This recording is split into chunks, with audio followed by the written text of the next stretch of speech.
All right, ready? Yeah.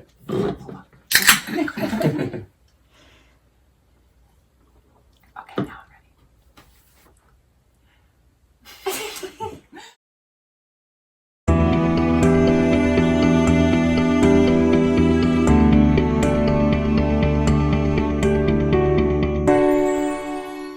Hi, and welcome back to another episode of Spiritual Superpowers. I'm Dawn, this is Karen, and today we are with Ivan from Rebel Star Tarot. Hi. We're going to discuss runes. So why don't you start by telling us what are runes?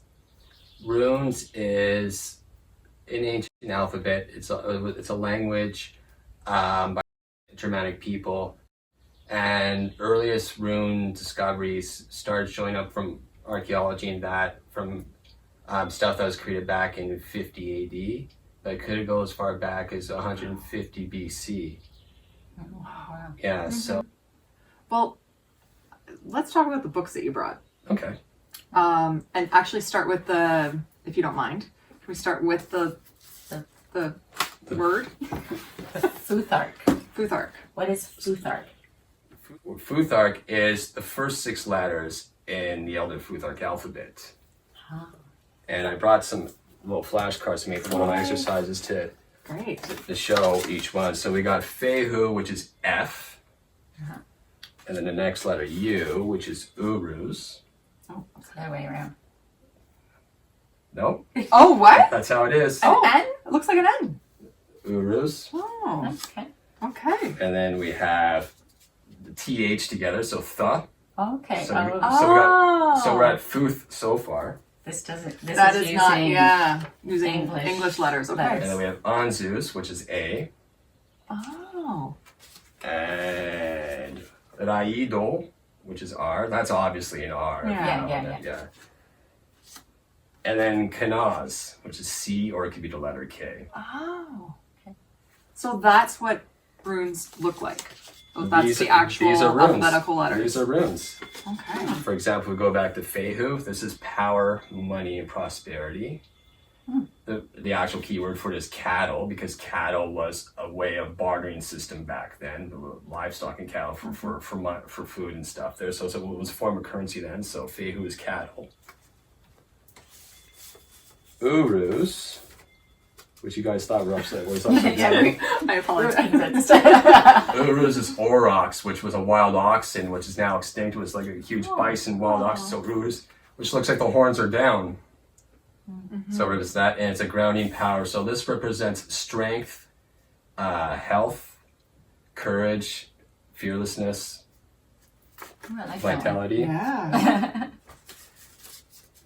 Now, our English letters don't have meanings, right? I'm not missing anything here. From the Latin alphabet there? No. It's this A, B, C, D. Like, there's no actual, like, No. ox or No. cow. Okay. Yeah, Just so- wanted to make sure. I get a lot of surprises on this show. And then going back to Turzaz, which is thorn, because it looks like a thorn. It could also represents the Norse god Thor as well. It could be a hammer as well Oh, too. okay. So Yeah, this of course. represents defense or protection. Okay. Also, Turz, which is another word for Turzaz, means for the frost giants, which Thor would fight and protect. So it'd be like Thor against the frost giants, and so it stands for defense and protection.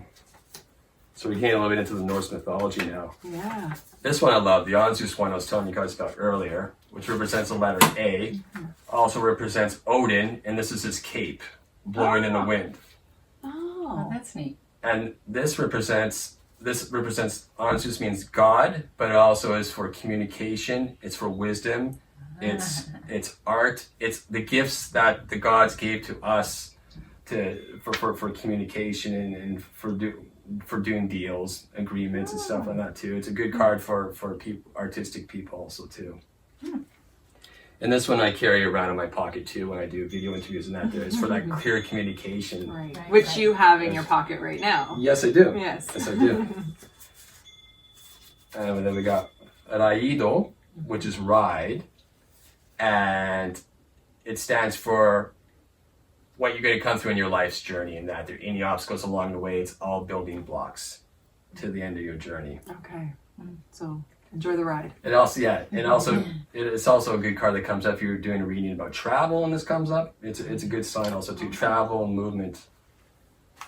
And then we got Kanaz, which is torch. And it looks like the light of a torch going ahead. It's illuminating the path in front of you.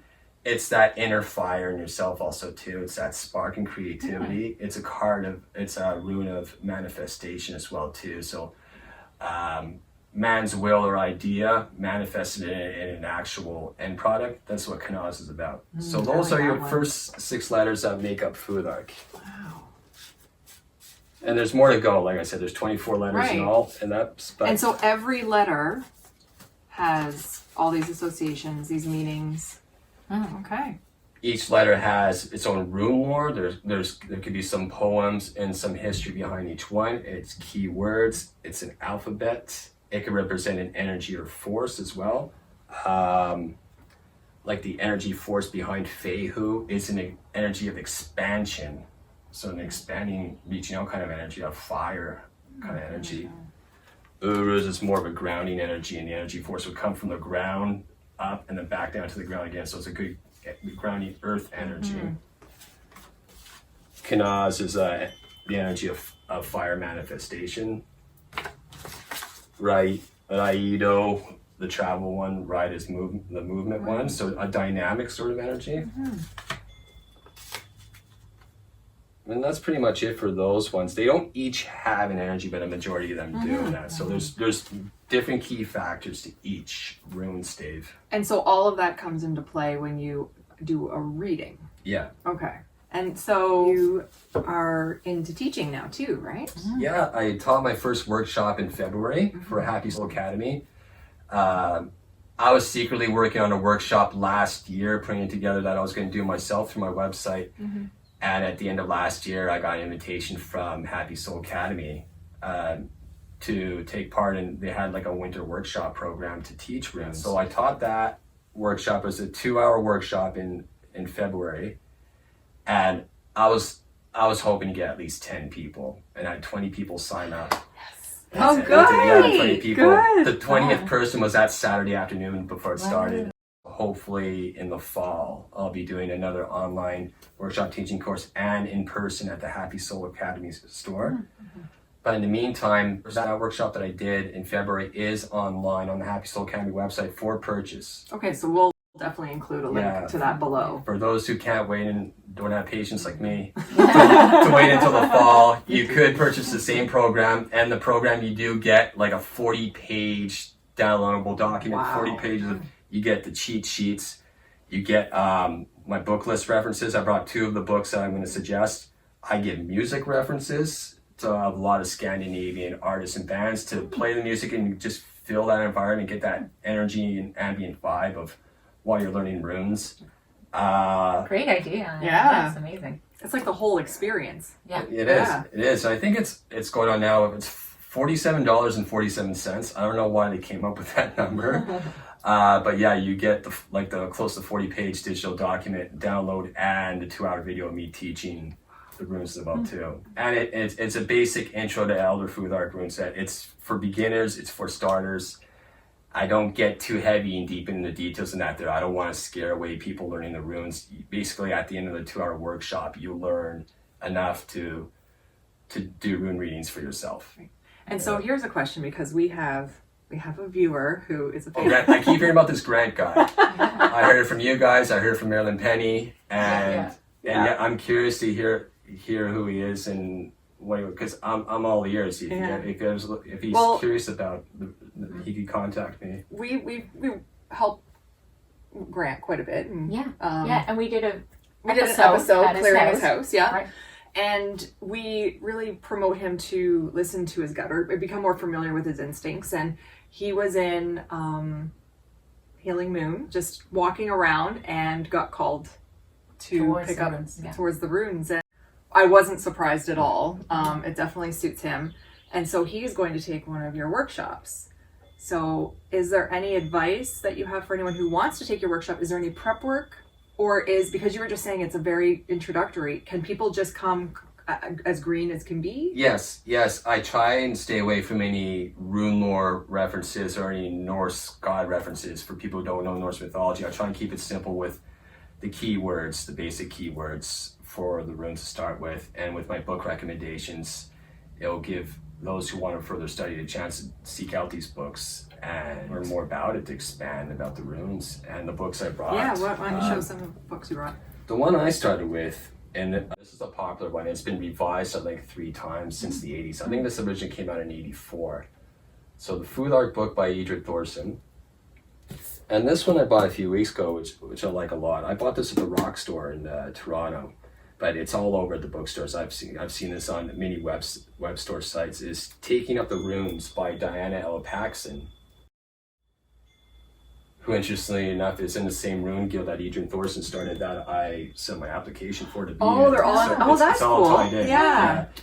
And what's cool about this book is they teach you the runes in pairs, in sequential pairs, 2 at a time, and the relations between the 2 runes and that. So it's a lot of a quicker read to learn, which I like a lot, and they really get into it.